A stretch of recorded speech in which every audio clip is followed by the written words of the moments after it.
देखिए ट्यूटोरियल में आप सबों का स्वागत है। मैं हूं के सर और आज आपके साथ कुछ महत्वपूर्ण बातें शेयर करना चाहता हूं री एग्जामिनेशन को लेके। जी हाँ, जैसे कि आप सबों को पता है कि 7 और 8 अक्टूबर को जो एग्जाम हुआ था बेल्ट्रॉन के द्वारा, वो एग्जाम को कैंसिल कर दिया गया था।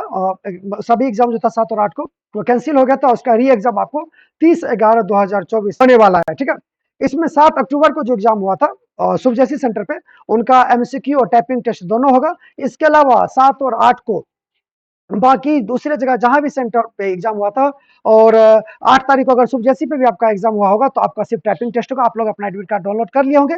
कहाँ आपका सेंटर होगा वो कमेंट में एक बार जरूर बताइएगा कि जो आप पिछले बार जहां आपका सेंटर हुआ था वही है या इस बार सेंटर चेंज हुआ है। ठीक है ना। और सुबजेसी में इस बार एग्जाम हो रहा है या नहीं हो रहा है, किन्हीं का सेंटर हुआ है या कि नहीं हुआ, ये भी एक बार कमेंट में जरूर बताइएगा। ठीक है, हम नहीं चाहते कि दोबारा आपको किसी प्रकार की समस्या हो। ठीक है ना, क्योंकि अब अगर एग्जाम में कुछ भी प्रकार की समस्या होती है तो आप ये भूल जाइए कि फिर से दोबारा आपका एग्जाम होगा।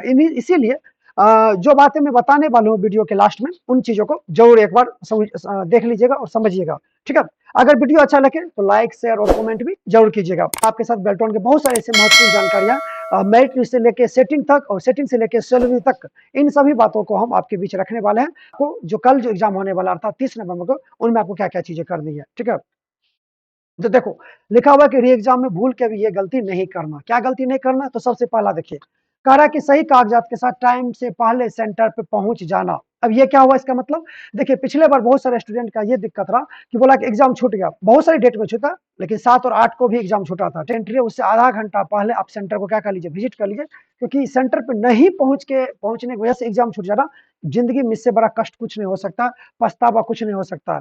समझ गए। दूसरा क्या करा, बिना जल्दीबाजी के आराम से एग्जाम देना। तो जल्दीबाजी का मतलब क्या होगा कि आप जैसे आपका एमसीक्यू टेस्ट हो रहा है, ठीक है ना, तो उसमें क्वेश्चंस को आपको सही से पढ़ना, आप चूंकि आप एक बार एग्जाम दे चुके हैं तो आपको पता होगा कि किस प्रकार के एग्जाम में क्वेश्चंस आने वाले हैं। ये आपके लिए बेहतर ऑप्शन है कि आपके पास 1 महीना से ज्यादा का समय मिला खुद को प्रिपेयर करने के लिए। कमेंट में बताइएगा कि री एग्जाम से आपको लाभ हुआ है कि नहीं, आप कितना प्रिपेयर किए अपने आप को और कितना बेहतर फील करें जो पहले एग्जाम में था उसकी अपेक्षा।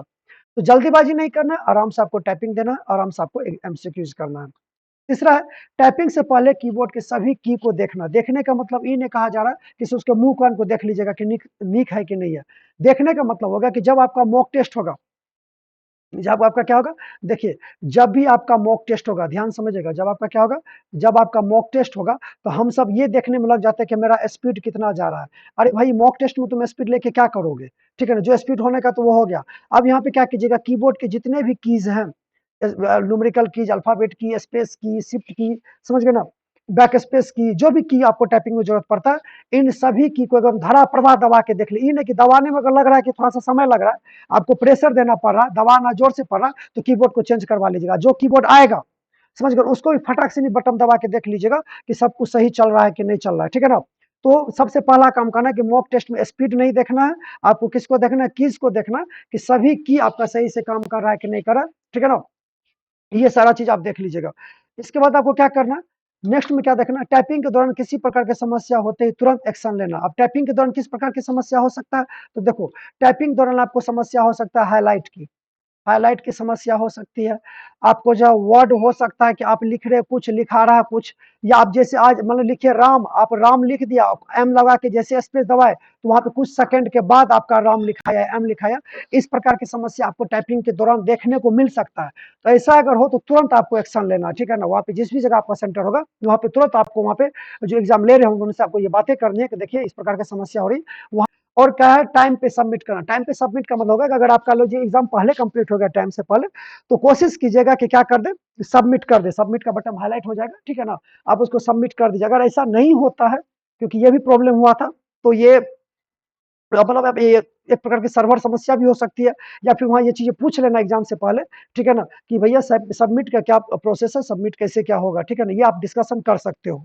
तो ये एक मुख्य बात ये थी जो मैं आपके साथ शेयर करना चाहता था, और ये सारी बातें आप जानते भी होंगे। ठीक है ना, फिर भी मैंने चाहा कि आपको एक बार याद दिला दूं। ठीक है ना, क्योंकि कई बार हम लोग हड़बड़ी में क्या कर देते हैं, गड़बड़ी इन चीजों को भूल जाते हैं। तो दोबारा इस प्रकार की गलती ना करना। ठीक है, क्योंकि फिर आपको मौका मिलेगा कि नहीं मिलेगा इसकी कोई गारंटी नहीं है। और मेरे तरफ से आप सभी को बेस्ट ऑफ लक।